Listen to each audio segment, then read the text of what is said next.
யாகி வைஷ்ணவனே லக்ஷ்மீः யாச்சேந்திரே ஹரிவாஹனே சா ராவணகிருஹே சர்வா நித்யமேவானபாயினி யாஜராஜ்ஞः குபேரஸ்ய யமஸ்ய வருணஸ்ய ச தாத்ருஷீ தத்விசிஷ்டா வா ரித்தி ரக்ஷோ கிருஹேஷ்விஹா.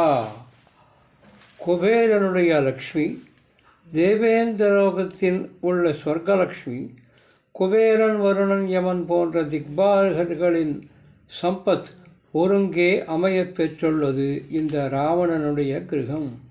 இவைகள் எல்லாம் பகவான் சங்கரனை ஆராதித்ததனால் வந்தது அன்றோ.